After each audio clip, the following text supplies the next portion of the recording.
So the 3-2-1 reading response that you'll be doing today looks like this. And there's a place for you to put the book title and the author if you happen to know it.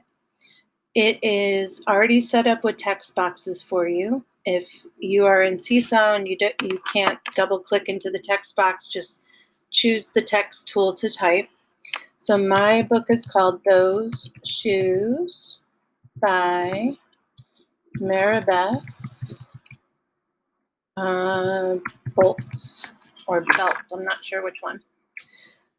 Minutes read today. I think I read about 10 minutes. Your goal is to try to read about 30 minutes. So that's something that you should be aiming for.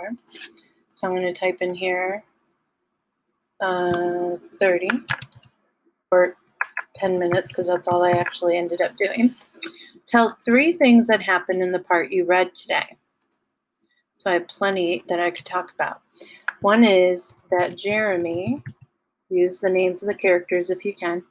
Jeremy wants a popular pair of shoes that he can't afford.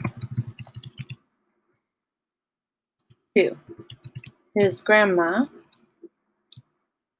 or maybe I should mention about his shoe falling apart. His own shoes fall apart and he has to wear a pair from school that he does not like.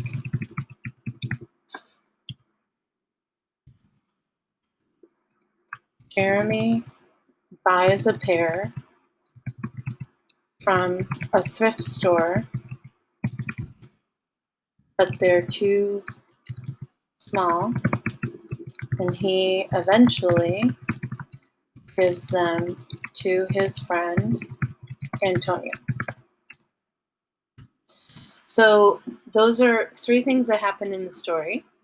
Tell 2 words or phrases that you found interesting or wonder about. Now, I didn't mark these as I was reading today, but there were a couple that I remember wanting to go back to, and it happens to be on a page that I marked for another reason. So it's the part where he says, I shoved my foot into the first shoe, curling my toes to get my heel in. So I'm going to put quotation marks around it. Curling my toes to get my heel in.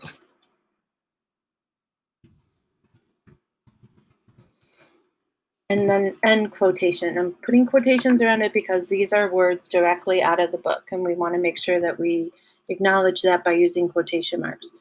Curling my toes to get my heel in shows that Jeremy is forcing his feet into a small pair of shoes and the connection that I had to that.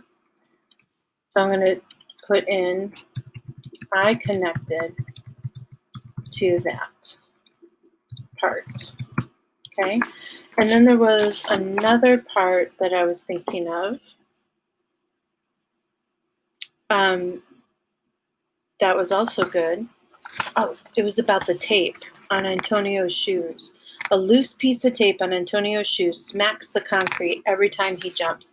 So I'm not putting that whole thing, I'm just putting smacks the concrete. Those are the words that stood out to me because I could really hear it. These words helped me hear the sound the author was trying to communicate. So I think that was really good. And then make one prediction about what will happen next. Well, obviously the story ended, so I don't know what the author intended to have happen next, but I can still make a prediction about what might have happened if this story had continued. So we left off with Antonio and Jeremy having a race. So I'm going to predict that maybe Jeremy will finally get a pair of these shoes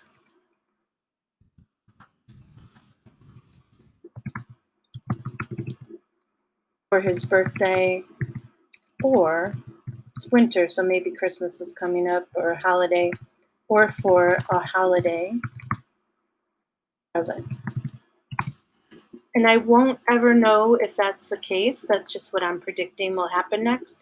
And that's what a prediction is all about, is just thinking through and connecting to the story and thinking about, based on what I've read so far, what do I think is going to happen next? So that's it. Once you have those three things filled in, three things that happened, two words or phrases that you found interesting or wonder about, and one prediction, you submit and you are done.